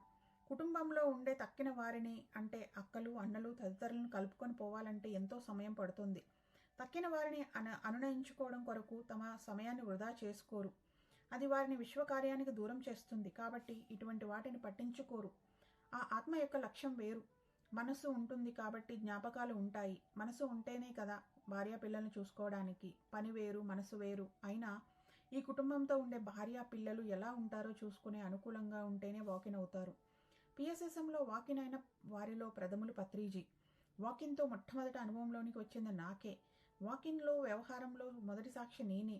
వాకిన్ మార్పు చెందే క్రమంలో దాన్ని తక్కిన వారు తట్టుకోవడం చాలా కష్టం. ఆ ఆత్మ ఈ శరీరంలోని ప్రతి అణువులో తనను ఇముడ్చుకోవాలి. ఈ క్రమంలో కుటుంబంలోని తక్కిన వారు బాధించబడతారు. ఈ మార్పు కొన్ని రోజులు పట్టవచ్చు, కొన్ని నెలలు లేక సంవత్సరాలు అవ్వచ్చు. ఇదంతా రాంపా పుస్తకంలో ఉంటుంది. గొప్ప మాస్టర్లైన యోగానంద పరమహంస, అనిబిసెంట్ లాంటి వారు వాకిన్ అయినప్పుడు వారి చైతన్యంలో ఒక కిరణం మాత్రమే వాకిన్ అవుతుంది. మొత్తం వాకిన్ అయితే తట్టుకోలేరు. ఈ లేశమాత్రానికే మనం ఎంతో మారుతాం. ఇక పూర్తిగా వాకిన్ అయితే 100 వోల్టుల బల్బుకు 1000 వోల్టుల కరెంటు వస్తే ఏమవుతుంది? బల్బు పేలిపోతుంది. అలాగే మొత్తం చైతన్యం వాకిన్ అయితే ఆ శరీరం తట్టుకోలేదు. ఈ లేశమాత్రానికి ఎంతో జ్ఞానాన్ని వాళ్ళు అందిస్తున్నారు. మహావతార్ బాబాజీ వాకిన్ అయ్యారు అంటే అందులో ఒక రేఖాంత మాత్రమే వస్తుంది కాదు, పూర్తి వాకిన్ అవుతుంది అంటే నేను ఒప్పుకోను. ఇలా ఎన్నో కిరణాలుగా విభజించబడి ఎంతోమంది ద్వారా ఈ పనులు నడిపించబడతాయి. ఇక్కడ పనులు జరగడం ముఖ్యం అంతే తప్ప చైతన్యం మొత్తంగా వచ్చిందా లేక కొంత భాగమే వచ్చిందా అనేది అప్రస్తుతం. చైతన్యంలో ఎన్ని పాళ్ళు రావాలి అన్నది పూర్ణాత్మ నిర్ణయిస్తుంది. నిజానికి ఒక్కరితోనే చైతన్యం మొత్తంగా వాకిన్ అయితే పని తక్కువగా అవుతుంది. అదే ఇంతమందిలో విభజించబడి చేస్తే పనులు చాలా వేగంగా జరుగుతాయి. కాబట్టి వారి పనులకు అనేక శరీరాలు అవసరమవుతాయి. కానీ ఇక్కడ పత్రిగారు లాంటి వారు పూర్తి చైతన్యం వాకిన్ అయినా వారు సంపూర్ణ బాధ్యతలను తీసుకుంటారు. తట్టుకునే శక్తిని బట్టి వారు ఎన్నో జన్మలుగా చేసిన ధ్యానం వీటిని అనుసరించి వాకిన్ ఉంటుంది. దీనితో పాటు వీరి తపన తోడవ్వాలి. ఇక్కడ వీరి శ్వాస ఉన్నంత వరకు ఈ బాధ్యత చేపట్టి ఉండాలి. పైనుండి మాస్టర్స్ చూస్తూ ఉంటారు. తీసుకున్న పని ఎంత మాత్రం చేస్తున్నాడు ఏమిటని అంతా పర్యవేక్షించబడుతుంది. వాకిన్ కాబడిన శరీరం కూడా నేర్చుకునేది చాలా ఉంటుంది. వాకిన్ అయిన ఆత్మ ఈ శరీరాన్ని శృతి చేసుకోవాలి. అదే సమయాన ఈ శరీరం ఆత్మను అంగీకరించాలి. ఇది చాలా పెద్ద సబ్జెక్ట్. ఒక్కొక్కసారి ఈ శరీరం సహకరించపోవచ్చు, చేయనని మొండికేయవచ్చు. వాకిన్ ఆ శరీరాన్ని ఎంతో ఒప్పించాలి, చాలా కష్టపడాలి. భూమి మీద ఇప్పుడు జరుగుతున్న ఈ పరిణామ క్రమంలో ఎన్నో లోకాలలోని మాస్టర్స్ భూమిపైకి పనిచేయడానికి వాకిన్ అనే మార్గాన్ని ఎంచుకొని తద్వారా తమ సేవలను భూమికి అందిస్తున్నారు. ఈ వాకిన్లలో సింహభాగం మన పిరమిడ్ జానులు అంటే అతిశయోక్తి కాదు. దీన్ని పత్రిజీ కూడా ధృవీకరించారు. 57 స్వీయ ప్రాముఖ్యత సేవ. ఆత్మాభిమానం ఆత్మగౌరవంతో ఉండేటటువంటి వారు ఎప్పుడూ నమ్మకంతో ఉంటారు. ఈ నమ్మకం మనపై మనకు ఉండాలి, కానీ ఎదుటివారు ఇచ్చేది కాదు, మనమే పెంపొందించుకోవాలి. ఆత్మవిశ్వాసంతో ఉన్నవారు ఏ తప్పులు చేయరు. ఎదుటివారు తమ తప్పులు ఎత్తి చూపినట్లే ప్రవర్తించరు. స్వీయ ప్రాముఖ్యత మరియు స్వీయ గౌరవం రెండూ ఒకే విధంగా కనిపిస్తాయి. నాకు ప్రాముఖ్యత ఉండాలి, నలుగురిలో నాదే పై చేయిగా ఉండాలనే తత్వం స్వీయ ప్రాముఖ్యత. మన అభిప్రాయాల మీద గట్టిగా నిలబడడం స్వీయ గౌరవం. ఈ రెండిటికి చిన్న తేడా మాత్రమే ఉంటుంది. స్వీయ గౌరవంలో నిన్ను నువ్వు గౌరవించుకుంటూ ఆత్మాభిమానాన్ని చంపుకోవడం, కాపాడుకోకుండా చాలా కష్టం. బయట ప్రలోభాలు ఎక్కువగా ఉంటాయి. మానసికంగా చాలా స్థిర చిత్తంతో ఉండాలి. స్వీయ ప్రాముఖ్యత అంటారా? దాన్ని పట్టించుకోనక్కర్లేదు. నేనే అధిపతిని అని అనుకోవడం చాలా తేలిక. అలా ప్రదర్శించుకోవడంలో గొప్ప ఏమీ లేదు. పైగా దానికి ఎన్నో ప్రణాళికలు రచించాలి. మనం నిజాయితీగా ఉన్నప్పుడు స్వీయ గౌరవం తానుగా వస్తుంది. ఇది అంతరానికి సంబంధించినది. స్వీయ ప్రాముఖ్యత భౌతికానికి సంబంధించింది. ఆత్మవిశ్వాసంతో ఉన్నవారు పక్కాగా పనిచేస్తారు. ఇలా పరిపూర్ణంగా ఉండడాన్ని కొంతమంది అహంకారంగా భావించవచ్చు, కానీ అది నిజం కాదు. రెండిటికీ మధ్య సన్నని తెర ఉంది. స్వీయ ప్రాముఖ్యతలో ప్రతిసారి నేనే గొప్ప అంటూ చెప్పుకుంటూ ఉండాలి. ఇక్కడ అహం ఉంటుంది. ప్రాముఖ్యత కోసం ప్రాకులాడుతూ ఉంటారు. ఒక్కొక్కసారి తాము పన్నిన ఉచ్చులో తామే ఇరుక్కుపోవచ్చు. దీన్ని ఎన్నో రోజులు నిలబెట్టుకోలేరు. ఎన్నిసార్లు ఎన్ని చోట్ల నీ ప్రాముఖ్యాన్ని నిలబెట్టుకోవడానికి వీలవుతుంది. ప్రతిసారి గెలవవు కదా. పిల్లల మీద నీ ప్రాముఖ్యతను చూపించగలవేమో, కానీ అనకొండల మీద చూపించగలవా? స్వీయ ప్రాముఖ్యం కావాలనుకునే వారి ఆటలు స్వీయ గౌరవం కలిగించే వారి దగ్గర సాగవు. ప్రాముఖ్యత మనసుకు సంబంధించింది, స్వీయ గౌరవం ఆత్మకు సంబంధించింది. అది ప్రాపంచికం, ఇది ఆధ్యాత్మికం. ఆ శక్తి వేరు, ఈ శక్తి వేరు. వీరు వారిని కన్నెత్తి కూడా చూడలేరు, వారికి ఎదుటిపడలేరు, తల తూగలేరు. స్వీయ ప్రాముఖ్యత అంటే తనకన్నా తక్కిన వారి మీద ప్రతాపాన్ని చూపించడం. మనం ఎప్పుడూ ఆత్మాభిమానాన్ని ఆత్మగౌరవాన్ని కాపాడే పనులు చేయాలి. స్వీయ సేవ అంటే ఎటువంటి ప్రయోజనాల కొరకు ఎదురు చూడకుండా చేసే సేవ. ఏమీ ఆశించకూడదు. ఆత్మకు సేవ అంటే ధ్యానం చేయడం ఒక్కటే, వేరేమీ లేదు. సేవ అన్నది ఇతరులకు చేసేది. ఇది నీ ఆత్మ ఉద్ధరణకు ఉపయోగపడుతుంది. సెల్ఫ్ సర్వీస్ అని హోటల్లో ఉంటుంది, అంటే నీకు నువ్వు వడ్డించుకో అని అర్థం. అక్కడ సర్వీస్ అంటే చెప్పడంలో ఎటువంటి సేవ లేదు. నీ పని నువ్వు చేసుకుంటున్నావు, నీ కోసం నువ్వు బ్రతుకుతున్నావు, అంతే. సేవ అంటేనే ఆధ్యాత్మికత. నీ ఆత్మ ఎదుగుదల కోసం నువ్వు సేవ చేసుకోమని అర్థం. మనం పళ్ళంలో మనం వడ్డించుకోవడం సేవ కాదు. అందరి పళ్ళాలలో ఉన్నాయో లేదో చూడడం, ఎదుటివారికి వడ్డించడం సేవ. మన కోసం మనం చేసుకోవడం కాదు, ఇతరులకు చెయ్యాలి. ఇతరులకు సేవ చేయడం అంటే మనకు మనం చేసుకునే సేవ. ఎదుటివారి కడుపు నిండడమే నా కడుపు నిండినట్లను ఎప్పుడు భావిస్తారో అప్పుడు అది సేవ అవుతుంది. సేవకు నిలువెత్తు రూపం పత్రిగారు. ఎంత అలసిపోయి వచ్చినా స్వయంగా వంట చేస్తారు, అందరికీ వడ్డిస్తారు. వారు తృప్తిగా తింటూ ఉంటే చూసి ఆనందిస్తారు. తన అలసటను పంచిపోతారు. ఇక్కడ పత్రిగారికి నేను అంటూ విడిగా లేదు, నా కోసం చేసుకోవడం అన్నది లేదు. వారిది స్వచ్ఛంద సేవ. ఇలా సేవ చేసేవారు వేరెవరు ఉండరని నా అభిప్రాయం. ఏ గురువు తన దగ్గర పనిచేస్తున్న వారికి, మామూలు మనుషులకు స్వయంగా వడ్డించరు. ఒక గురువు ఏం చేయాలి, ఎలా ఉండాలి అన్నది పత్రిగారు చేసి చూపిస్తున్నారు. దాన్ని అందరూ అనుసరించాలి. పత్రిజీ చేతలను మనం అనుసరించాలి. ఆయనకు ఎన్ని బిరుదులు వచ్చినా, ఎన్ని సత్కారాలు చేసినా అవి అందరికీ అని అంటారు తప్ప తన తలకెక్కించుకోరు. నావి అని మురిసిపోరు. నాకు వచ్చిందని గర్వపడరు. Down to earth. తన పని తాను చేసుకుపోతూ ఉంటారు తప్ప దేనికోసమూ ఎదురు చూడరు. మనం బ్రహ్మర్షి, పితామహ అంటూ బిరుదునామాలతో పిలుస్తున్నాము, కానీ సుభాష్ పత్రిజీ అని అన్నా ఆయన పలుకుతారు.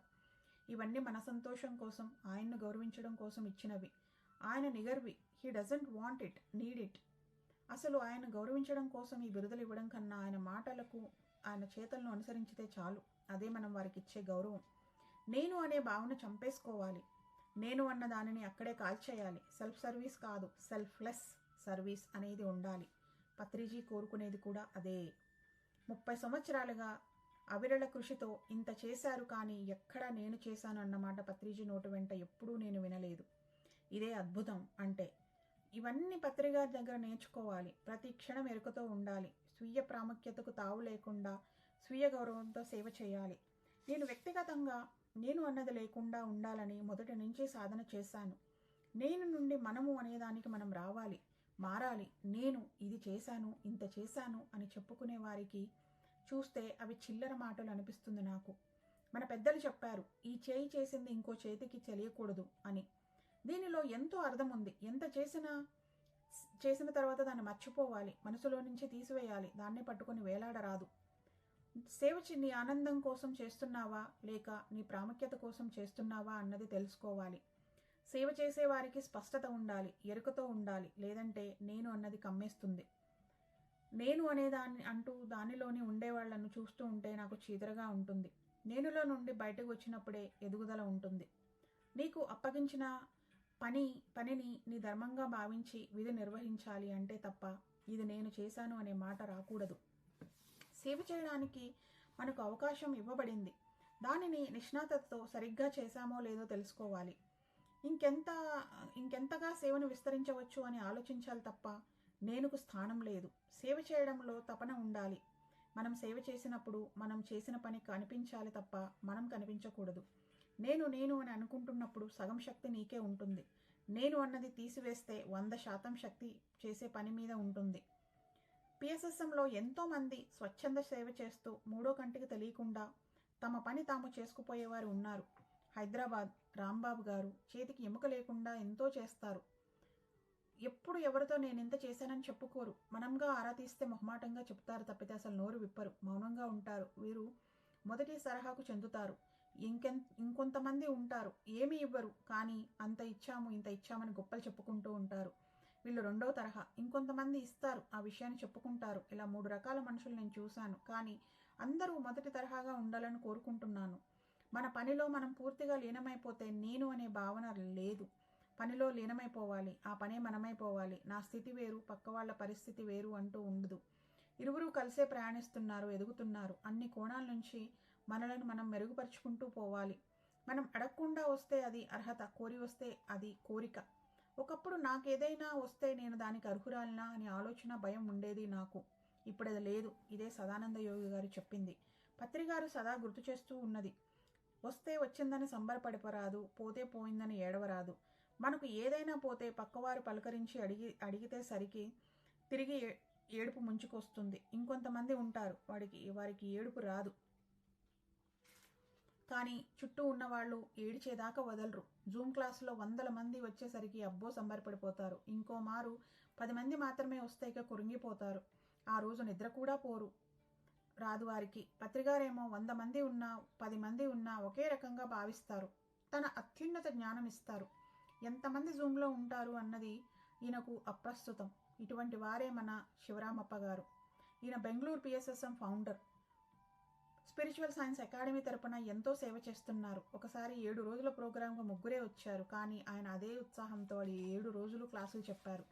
వారిలో ఒక ఆవిడ ఫ్రాన్స్ దేశస్థురాలు. తాను ఫ్రెంచ్లో తమ పిఎస్ఎస్ఎం వెబ్సైట్ నిర్వహిస్తానని, పత్రిగారి పుస్తకాలు ఫ్రెంచ్ భాషలో తీసుకొస్తానని, ఫ్రాన్స్లో ధ్యాన ప్రచారం చేస్తానని చెప్పింది. ఎంతమంది వచ్చారన్న ముఖ్యం కాదు, మనం చెప్పే తీరుకు ఎలా స్పందిస్తున్నారనేది ముఖ్యం. శివరామప్ప నిజమైన ఉపాధ్యాయులు. శివరామప్ప, రాంబాబు లాంటి వారు నిరాడంబరులు, నిజాయితీపరులు, స్వీయ ప్రాముఖ్యత కోరని వారు. జీరోగా ఉంటారు కానీ ఆధ్యాత్మిక సేవలో హీరోగా నిలుస్తారు. కాబట్టి మనం మన పట్ల ఎప్పుడు ఎరుకతో ఉండాలి. ఎప్పటికప్పుడు మనం ఐలో ఉన్నామా, ఇంపార్టెన్స్లో ఉన్నామా, సర్వీస్లో ఉన్నామా, రెస్పెక్ట్ కావాలని ఉన్నామా, ఈ ఈగోలలో ఉన్నామా అని ఎప్పుడూ చెక్ చేసుకోవాలి.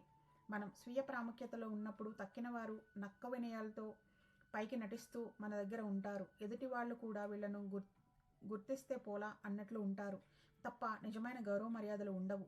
పక్కకు వెళ్ళి మనలను తిట్టుకుంటారు కూడా.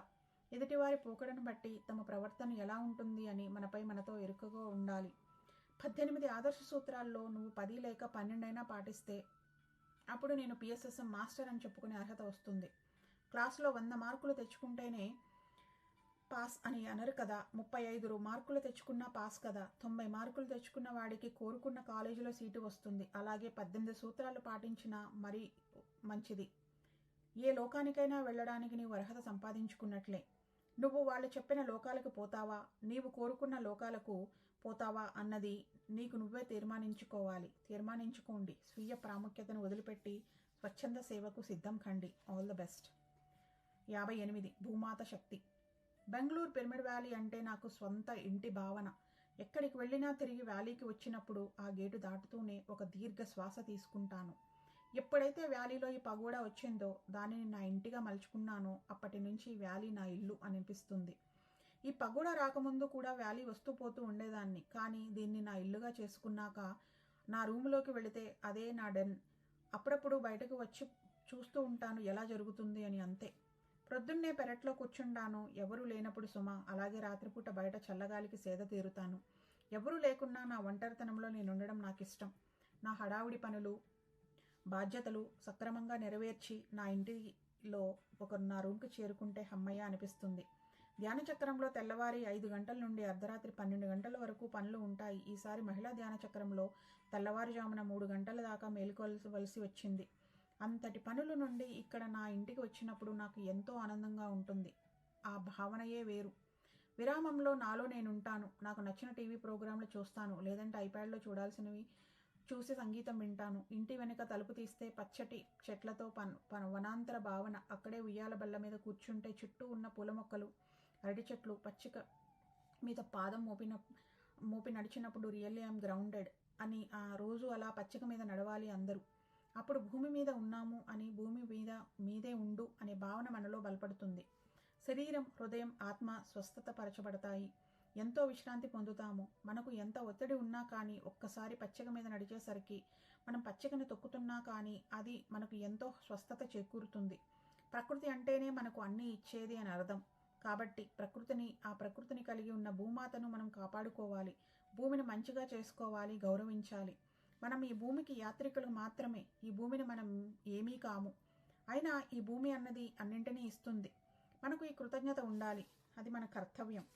మన ప్రధానమంత్రి నరేంద్ర మోడీ గారు కూడా గంటసేపు కాళ్లకు ఆచ్ఛాదన లేకుండా ఉదయం నడుస్తారు. యోగా చేసి ఆ తరువాత తన విధులు ప్రారంభిస్తారు. ఆ నడక కూడా పచ్చిక మీద, గులకరాళ్ల మీద, మట్టి మీద ఇలా రకరకాలుగా మోడీ గారు అమర్చుకున్నారు. అలా నడవడం ద్వారా శరీరానికి కాళ్ల ద్వారా ఆక్యుప్రెషర్ జరుగుతుంది. కాబట్టి అందరూ చెప్పులు లేకుండా గంటసేపు నడక ద్వారా భూమాతతో అనుసంధానమై ఉంటే మన శరీరం, మనస్సు, ఆత్మ చాలా సేద తీరుతాయి. ఇది నా అనుభవం. మీరు అందరూ పాటించండి. భూమాత ఖచ్చితంగా ఉన్నతీకరించబడింది. ఇప్పుడు ఎక్కడ చూసినా పక్షుల కిలకిల రావాలు వినిపిస్తున్నాయి. ఈ మార్పే చెబుతుంది భూమాత వేగంగా తన స్వస్థానానికి పయనిస్తుంది అని. వ్యాలీలో ప్రకృతి రమణీయతను వలన నాకు అంత ఇష్టం. పచ్చని చెట్లు, పక్షులు, ఉడతలు, చల్లని వాతావరణం. బియ్యపు గింజలు చల్లితే రకరకాల పక్షులు వాటిని తింటూ ఉంటే చూడడానికి ఎంతో బాగుంటుంది. అందుకే పూర్వ కాలంలో ఋషులు వనాలను తమ నివాసంగా ఎంచుకున్నారు. ఇప్పుడు అందరికీ ఎరుక పెరిగింది. మొక్కలు నాటడం ఎక్కువైంది. చెట్లు తగినంత లేనందువలన ఓజోన్ పొర దెబ్బతింది. పచ్చదనం ఎంత పెంపొందిస్తే అంత క్షేమంగా ఉంటాము. దీనినే కోవిడ్ రూపంలో కాస్త గట్టిగా బలంగా భూమాత మనకు చెప్పింది. నిజానికి భూమాతకు ఎంతో ఓర్పు ఉంది. మనం పూర్తిగా నాశనం చేసిన తర్వాత ఇప్పుడు ప్రతిఘటిస్తోంది. అంతవరకు సహనం వహించింది. ఎంతో వేచి చూసింది ఈ మానవాళి మారుతుందేమో అని. చెట్లను నరికి, రోడ్లు వేసి, భవంతులు కట్టి, పర్యావరణ సమతుల్యతను దెబ్బలు తీయడం వలన మనం ఇలా ఇంటిలోనే కూర్చోవలసిన పరిస్థితి మనకు మనమే తెచ్చుకున్నాము. ఇక శాకాహారం గురించి పత్రిగారు చెప్పినట్లు, పిఎస్ఎస్ఎం ప్రచారం చేసినట్లు వేరెవరూ చేయడం లేదు. అదే కాదు, ధ్యానం గురించి ఎవ్వరు కూడా ప్రజలను చెప్పడం లేదు. పూజలు, జపాలు, మంత్రాలు వీటి గురించి అందరూ సెలవిస్తున్నారు తప్పితే ప్రజలకు ధ్యానం చెప్పడం లేదు. నీ శ్వాసే నీ గురువు అని పత్రిగారు ప్రపంచానికి ధైర్యంగా ఎలుగెత్తి చాటారు. శాకాహార ర్యాలీలలో జంతువధ గురించి అవగాహన కల్పిస్తున్నారు. బిఏ వెజిటేరియన్ అని ప్రబోధిస్తున్నారు. ఒక ధ్యాని యొక్క అనుభవం ఏమిటంటే భూమాత కన్నీరు కారుస్తున్నది అని రక్తాశ్రువులతో ఉన్నవి కారణం జంతువధ. ఆ జంతువుల రక్తమే భూమాత కన్నీరుగా ప్రవహిస్తున్నది. ఇప్పటికైనా జంతువులను చంపకుండా, చంపి వేలాడదీసిన జంతువులను వండి భుజించకుండా ఉంటే మనం ఎంతో మారినట్లు లెక్క. వేరే ఇంకేమీ వద్దు మనకు. శాకాహారం ప్రచారం పిఎస్ఎస్ఎం కోసం కాదు, నిన్ను నువ్వు ఉద్ధరించుకోవడం కోసం చేసేదే తప్ప ఈ సంస్థ ఉద్ధరణ కోసం కాదు.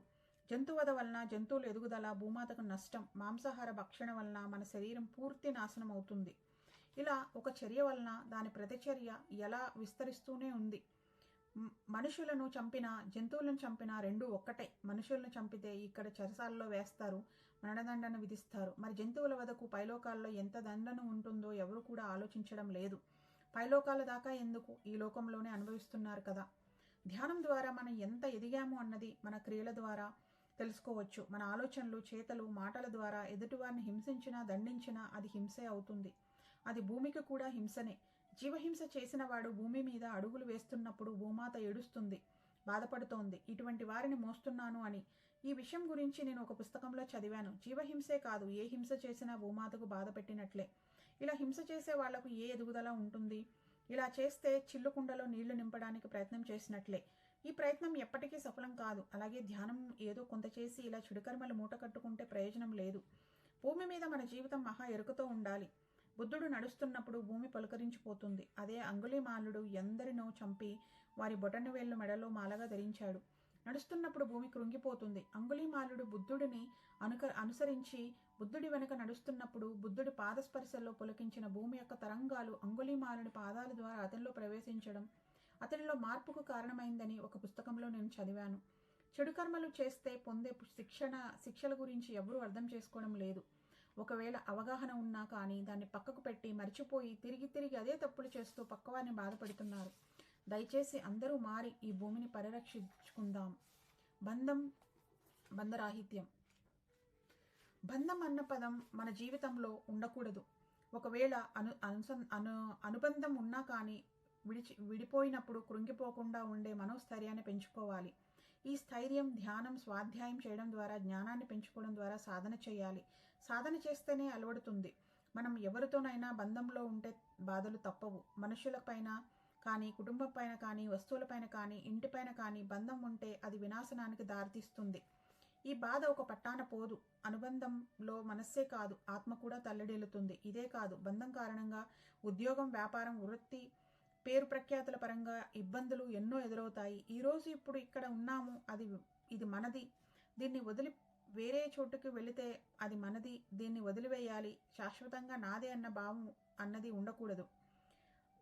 మన వస్తువు, డబ్బు పోయినప్పుడు ఇది మనది కాదు, అందుకే మన దగ్గర నుండి పోయింది, అది మనదైతే మనకు తిరిగి లభిస్తుంది అని ఉండాలి. ఆధ్యాత్మికతలో శాశ్వతత్వం అన్నది ఏదీ లేదు. దీన్ని సాధన చేస్తూ ఉన్న కొద్దీ నువ్వు ఎదుగుతావు. ఇది నిరంతర ప్రక్రియ. మన ఆలోచనలు, మన మనసును మళ్లించాలి. ఇలా సాధన చేస్తూ ఉంటే ఒకరోజు సాధించి తీరుతాము. ఏ పని చేసినా 100% ధ్యాసతో చెయ్యాలి. అలాగే ఈ పని పూర్తయిన తర్వాత ఇక దాని నుండి వైదొలగాలి.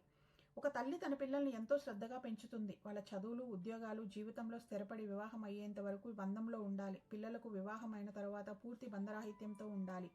హాయ్ అని పలకరిస్తే హాయ్ అన్నంత వరకే. మనకు సొంత ఇల్లు అంటూ ఉంటే ఆ ఇంటిని ఏదో చేస్తాము. ఈ రంగు వేయాలి, ఆ లైట్ కావాలి, లైటింగ్, ఇంటీరియర్ ఫలానా రకంగా ఉండాలి అంటూ ఎంతో చూసి వేస్తాము. అదే అద్దె ఇంట్లో ఉన్నప్పుడు మనం ఇంట్లో ఉన్న దాంట్లో సర్దుకుని ఉంటాము. ఈ ఇంటిని వదిలి వెళ్ళవలసిన సందర్భం వచ్చినప్పుడు చక్కగా విడిచిపెట్టి వెళతాము. ఎటువంటి బాధ ఉండదు. అద్దె ఇల్లు అంటే ఎప్పటికైనా వదిలిపెట్టవలసిందే అనే స్పృహ మన మదిలో ఎప్పుడు ఉంటుంది. మానసికంగా సిద్ధంగా ఉంటాము. అద్దె ఇంట్లో ఉన్నంత వరకు దాన్ని బాగా చూసుకుంటాము. కానీ వదిలిపెట్టి వెళ్ళేటప్పుడు ఎటువంటి బాధ ఉండదు. అలాగే ఈ భూమి మీద మన జీవితం కూడా. ఈ జీవితం మనకు అద్దెకి ఇవ్వబడింది. అద్దె జీవితమైనా చక్కగా జీవించాలి. అప్పుడు జీవితం తేలికగా ఉంటుంది. ఇది మన శాశ్వత నివాసం కాదు. ఇది అర్థం చేసుకుంటే మన అవగాహన పెరుగుతుంది. ఉద్యోగం చేస్తున్నప్పుడు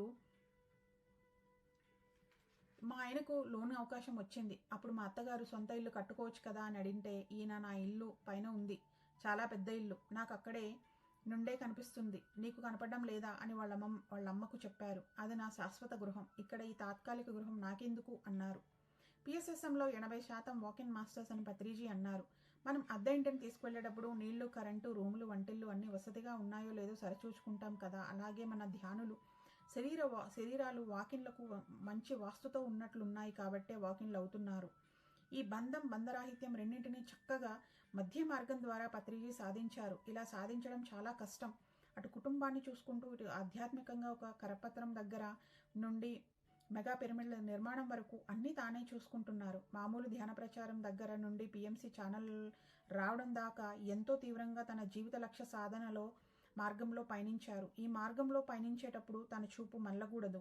చూపు మళ్ళిందా ఈ మార్గం నుండి మనం ప్రక్కకు వైదొలిగినట్లే. ఇది ప్రమాదం. ఈ మార్గంలో పత్రిసార్ చాలా కష్టాలను ఎదుర్కొన్నారు. ఉద్యోగం మొదలుపెట్టి పిల్లల్ని చూసుకోవడం కాకుండా ధ్యాన ప్రచారం ఏమిటంటూ కుటుంబంలో ఏ ఒక్కరూ అంగీకరించలేదు, ముఖ్యంగా మా బావగారు. నేను కాషాయం కట్టినప్పుడు మరీ జటిలమైంది. మమ్మల్ని సన్యాసుల్లో కలిసి పొమ్మని, మా పిల్లలను ఆయన పెంచుకుంటా అన్నారు. అంత తీవ్రమైన ఒత్తిడి మాపై ఉండేది. కుటుంబ సభ్యులు ధ్యానం చేయరు కాబట్టి వాళ్ళకి అర్థం కాలేదు. మా తమ్ముడు మాకు పూర్తి అనుకూలతతో ఉండడం నేను ధ్యానంలో నిలబడగలిగాను. మా పుట్టింట్లో ధ్యానంపై తిరస్కరణ లేదు, కానీ అత్తగారింట్లో 100% తిరస్కరణ ఉంది. మధ్యలో నేను బాగా నలిగిపోయాను. అటు వారిని మెప్పించాలి, ఇటు ఈయన్ను చూసుకోవాలి, పిల్లల్ని పెంచుకోవాలి. రోట్లో పప్పు వేసి రుబ్బినట్లే నా పరిస్థితి. కాబట్టే ఇప్పుడు అంత దృఢంగా అయ్యాను. పత్రిగారు ఇంట్లో ఉంటే పుస్తకం పట్టుకొని కూర్చునేవారు, లేదంటే బ్యాగ్ తీసుకొని ప్రచారానికి వెళ్ళిపోయేవారు. ఈయన తరపున అంతా నా భుజస్కంధాల మీద వేసుకుని చేశాను. మా బావగారు ఇండియా వచ్చినప్పుడు కానీ వారి పిల్లల పెళ్ళిళ్ళకు షాపింగ్ చేయడం దగ్గర నుండి పెళ్లి ఏర్పాట్ల దాకా అంతా నేనే చేసేదాన్ని. అటువంటప్పుడు రూపాయి కావాలని పత్రిగారిని అడిగేదాన్ని కాదు. నేను ముష్టి ఎత్తుకుని అయినా డబ్బు సమకూర్చుకుంటాను. కానీ ఆయనను అడిగితే బాధపడతారు. తన పరిస్థితి నిన్ను ఎత్తి చూపినట్లు అవుతుంది. అందుకని ఆయన దాకా ఏ విషయం తీసుకుని వెళ్ళను. ఇలా ఈయనను నా పూర్తి మద్దతు ఉండేది. అలా పత్రిగారు కుటుంబంతో విడివడి ఉన్నా నేను పూర్తి బాధ్యత వహించాను. కాబట్టే 100% ఆయన తన లక్ష్యంలో ఫలితాన్ని సాధించారు. నాకు ఇప్పటికీ గుర్తు. ఒక మిట్ట మధ్యాహ్నం వేళ పాపను తీసుకుని వారి స్నేహితుడు శర్మగారింటికి వెళ్ళి డబ్బులు అడిగాను. వెళ్ళు అంటూ పంపించి వేశారు. ఇలాంటివి ఎన్నో ఎదుర్కొన్నాను. నా దగ్గర డబ్బు లేనంటే మా ఇంట్లో వాళ్ళకి చిన్న చూపు. అలాగే బంధరాహిత్యం అంటే ఇంట్లో ఒకరు సంపాదిస్తూ అన్ని బాధ్యతలు చూస్తూ ఉంటే ఏమీ పట్టించుకోకుండా బాధ్యతారాహిత్యంతో ఉండడం బంధరాహిత్యం కిందకు రాదు. బాధ్యత నుండి తప్పించుకోవడం అవుతుంది. ఇప్పటి వారికి హక్కులు కావాలి, కానీ బాధ్యతలు వద్దు. చిన్న తేడా వచ్చినా వెంటనే సరిచేసుకోవడానికి ప్రయత్నించకుండా విడాకులు అంటున్నారు. అడిగితే స్వేచ్ఛ, స్వతంత్రత అంటారు. దీన్ని బంధరాహిత్యం అని అందామా? కాదు, పారిపోవడం అని అనాలి. మనం 60 ఏళ్లు బ్రతకాలి, 70 ఏళ్లు బ్రతకాలి అని అనుకుంటే దాని ప్రకారం కణాలు జీవిస్తాయి. లేదు, నేను 100 ఏళ్లు బ్రతకాలి అంటే మరలా చెప్తున్నప్పుడు కణాలు తిరిగి పునరుజ్జీవించబడతాయి. అలా మనల్ని మనం ఆలోచనలతో సూచనలు ఇస్తూ ఉంటే దానికి తగినట్లు శరీరం స్పందిస్తుంది. మరి ఇంతటి బరువు బాధ్యతలు మోస్తున్న నేను ఎప్పుడు బంధరాహిత్యానికి వస్తానని భావిస్తున్నారా? పైకి ఒక స్త్రీగా, తల్లిగా అనుబంధంతో ఉన్నట్లు అందరికీ కనిపిస్తాను. కానీ ఇన్ని సంవత్సరాల ఆధ్యాత్మిక ప్రయాణంలో నేను వదిలిపెట్టడం బాగా నేర్చుకున్నాను. నేను ఒక యోగికి పూర్తి మద్దతుగా ఉన్నాను కాబట్టి నా భవిష్యత్తు బాగుంటుంది. నేను పడిన కష్టానికి ఇప్పుడు ఫలాలను అనుభవిస్తున్నాను. ఆ రోజు కష్టాలకు భయపడి ఈయనను ఆపేసి ఉంటే నాకు నా 2 పిల్లలే ఉండేవారు. ఈ రోజు ఇంతమంది అమ్మ అని పిలుస్తున్నారు. ఎంతోమంది నా పిల్లలుగా ఉంటున్నారు. ఇటువంటి గొప్ప పిల్లల్ని ఎంతోమంది నేను పొంది ఉన్నాను. ఇంతమందిని నేనే కనాలి అంటే సాధ్యపడుతుందా? ఎంతటి ప్రేమని, అభిమానాన్ని, ఆప్యాయతని చూపిస్తున్నారు. ఇవన్నీ ఫలాలే కదా. కొత్తలో ఎలాంటి అవమానాలు ఎదుర్కొన్నా కానీ ఈరోజు మొత్తం పిఎస్ఎస్ఎం నా వెనకాలే ఉంది. ఈ ఫలితాలు ఎంత తీయగా ఉన్నాయో చెప్పలేను. ఇప్పుడు మా కుటుంబ సభ్యులు సాయం కోసం నన్ను అడుగుతున్నారు. మేము ఫలానా ప్రదేశానికి వెళుతున్నాము, అక్కడ నీకు తెలిసిన వాళ్ళు ఎవరైనా ఉన్నారా, మాకు సాయం చేస్తారా అని. వెంటనే మన ధ్యానులు ఎవరైనా ఉంటే వారి ద్వారా సహాయం అందజేస్తున్నాను. అంతెందుకు, అమెరికాలో మా బావగారు పత్రిగారు అన్నగారు చనిపోయిన తర్వాత మా అక్క ఇల్లు అమ్మేసింది. వస్తువులు సర్ది పెట్టాలి. వాళ్ళ పిల్లలు వ్యాపారంలో తీరిక లేకుండా ఉన్నారు. నన్ను అడిగింది. నేను వెంటనే అమెరికాలో ఉండే అరుణ్ అడిగాను. అతడు జాగ్రత్తగా అన్నీ సర్ది ఎంతో సాయం చేశాడు. ఈ రోజు నాకు, నా కుటుంబానికి కూడా ఎంతో సహాయం లభిస్తోంది పత్రిగారు చేసిన సేవ వలన. ఈ సహాయం ఇక్కడ ఇండియాలోనే మాత్రమే కాదు, ప్రపంచంలో అన్ని చోట్ల నుంచి దొరుకుతున్నది. బంధం అన్నది ఎలా ఉంటుందంటే, ఒక ఆవిడ ధ్యానం చేస్తూ సూక్ష్మ శరీర యానం చేస్తూ అలా అలా పైకి వెళ్ళిపోతోంది. ఎంతో సంతోషంగా ఉంది. ఉన్నట్లుండి దుబీన ఇడ్లీ పిండి ఫ్రిడ్జ్లో పెట్టలేదని జ్ఞాపకం వచ్చింది. అంతే దబ్బున వచ్చి భౌతిక శరీరంలో పడింది. నీ పిండి పాడుగాను. అక్కడ ఆత్మ సంగతి ఏంటి? ఆడవారు చాలా బంధంలో ఉంటారు. ఇంటి మీద, భర్త మీద, పిల్లల మీద ప్రాణం పెట్టుకుని ఉంటారు. అంత తొందరగా ప్రాణం వదలరు. అలా ఒకవేళ వదిలినా ఈ భూమిని వదిలిపోరు. పక్క ఊరికి కాదు, పక్క లోకాలకు వెళ్ళినా ఇంటి జ్ఞాపకాలేనా రామచంద్ర? నేను చాలా బంధరాహిత్యంలో ఉంటాను. మా అమ్మ శరీర విరమణ చేసింది. నాకు కబురందింది. ఏమీ అనిపించలేదు. కానీ వెళ్ళి ఆ దేహాన్ని చూసేసరికి ఎన్నో జ్ఞాపకాలు, అది కూడా చేదు జ్ఞాపకాలు. నేను మా అమ్మను సతాయించిన సందర్భాలు, బాధపెట్టిన విషయాలు ఇలాంటివే గుర్తుకు వచ్చాయి. ఇక అంతే, ఒకటే ఏడుపు. ఇది తాత్కాలికం, మంచిదే. ఎందుకంటే మంచి జ్ఞాపకాలు ఈ సమయంలో గుర్తుకు రావు. కానీ ఈ శోకం అలాగే కొనసాగకూడదు. దాన్నే పట్టుకొని మనం ఏడుస్తూ ఉండకూడదు. అవి నిరోధాలుగా ఏర్పడి రోగాలకు దారితీస్తాయి. జ్ఞాపకం వచ్చినప్పుడల్లా ఏడవకూడదు. శోకించాము, విడుదల చేశాము, తేలికపడాలి, హాయిగా ఉండాలి, మోయకూడదు. కాబట్టి మనం ఈ భూమిని అద్దె శరీరంతో వచ్చాము. దీనిని అనుబంధాలు ఉండకూడదు. ఇక మీ ఇంటి మీద అనుబంధం అనవసరం. ఈ దైనందిన జీవితంలో మన బంధాలలో, పనులలో మనం ఈ అద్దె మనస్తత్వాన్ని పెంపొందించుకోవాలి. మనం కుటుంబం నుంచి మన బంధరాహిత్యంలో ఉండాలి అంటే దానికి చాలా సాధన అవసరం. మన జీవిత లక్ష్యం మనకు బాగా తెలిసి ఉండి మన కంటి ముందు సదా కనపడుతున్నప్పుడు దాన్ని సాధించాలనే కోరిక తీవ్రంగా కలిగి ఉన్నప్పుడు ఏ బంధాలు నిన్ను బాధించవు. దీనికి గొప్ప ఉదాహరణ పత్రిగారే.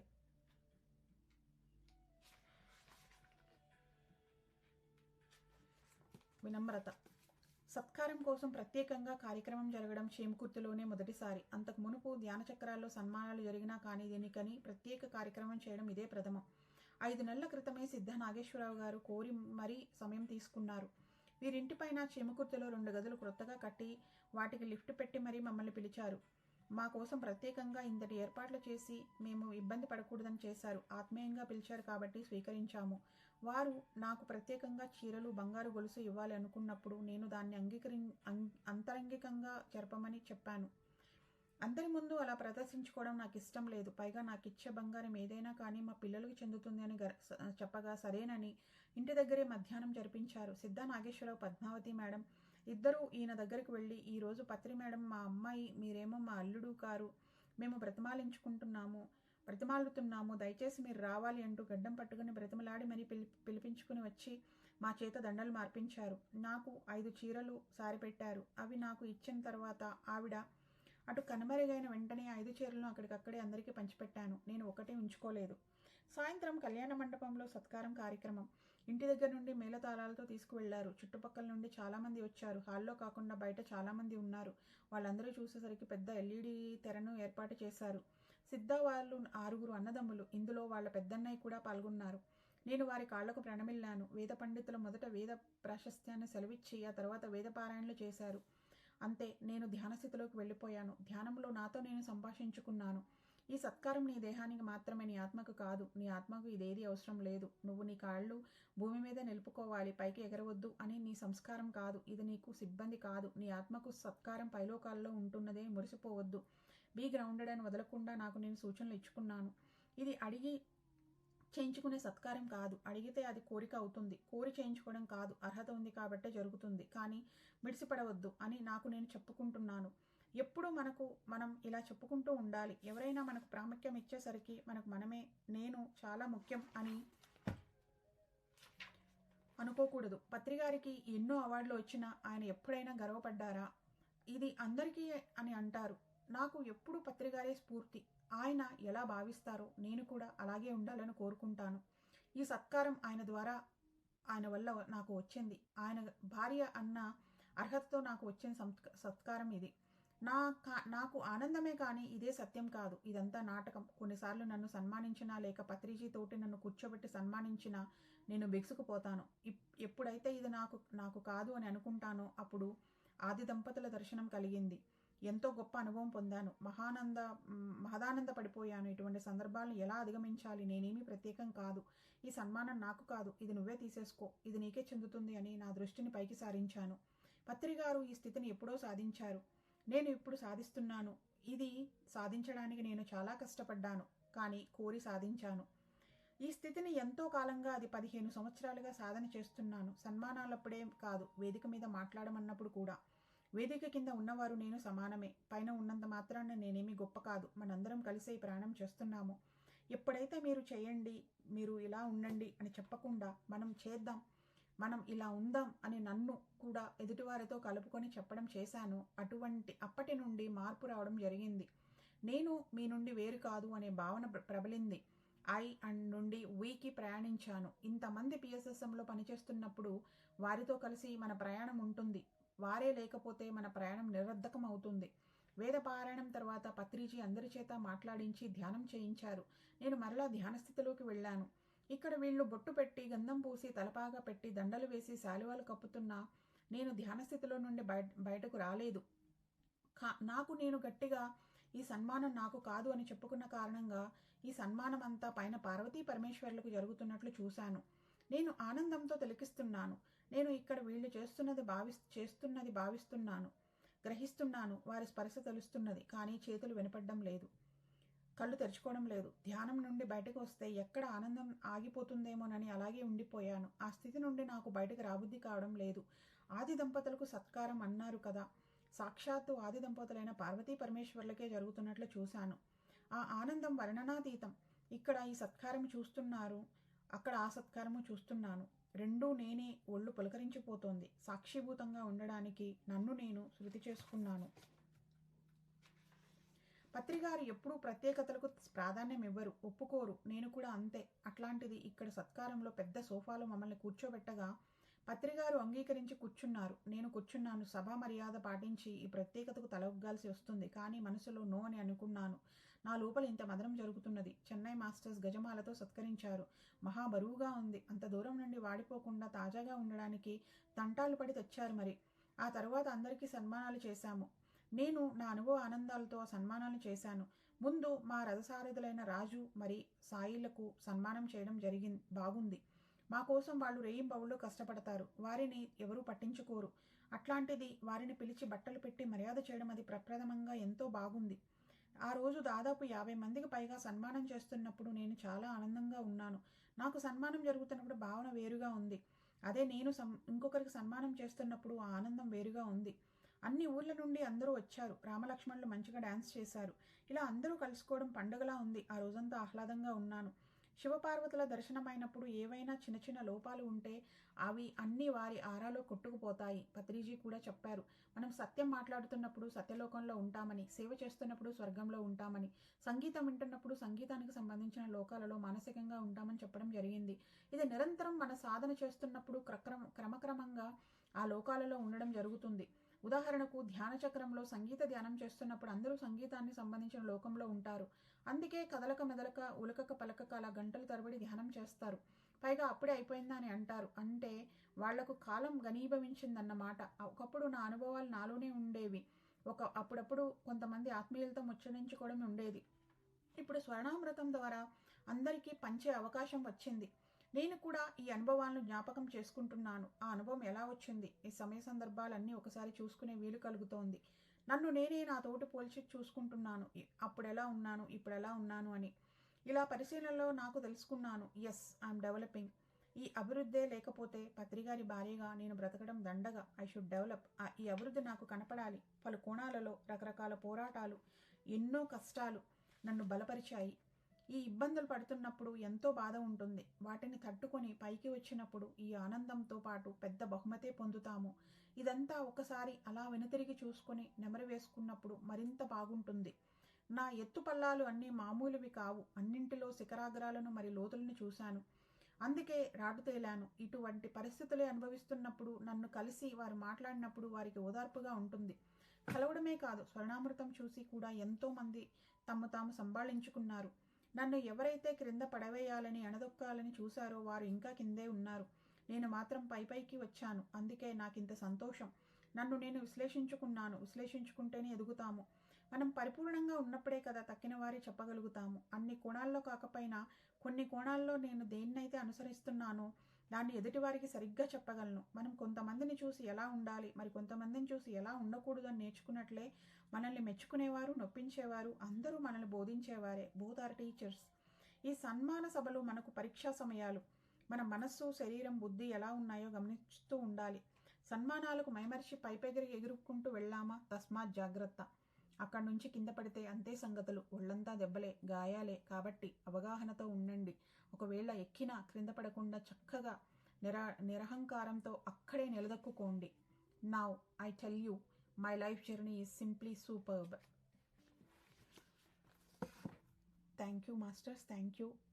నాకు ఈ అవకాశాన్ని అందించిన, నా ద్వారా చెప్పించిన స్వర్ణమాల అమ్మకి, పత్రిజీకి నా అనంత కోటి సాష్టాంగ పాదాభివందనాలు. అండ్ మీ అందరూ నాతో ఇన్ని రోజులు జర్నీ చేసి విన్నందుకు మీ అందరికీ కూడా ఆత్మీయ ప్రణామములు, కృతజ్ఞతలు, ధన్యవాదాలు. అండ్ మీరు ఈ ఆడియో బుక్స్ విన్నా సరే ఈ బుక్ మళ్ళీ మీ సొంతగా చదవాలని మీ అందరినీ కోరుకుంటున్నాను. Thank you all for listening to me.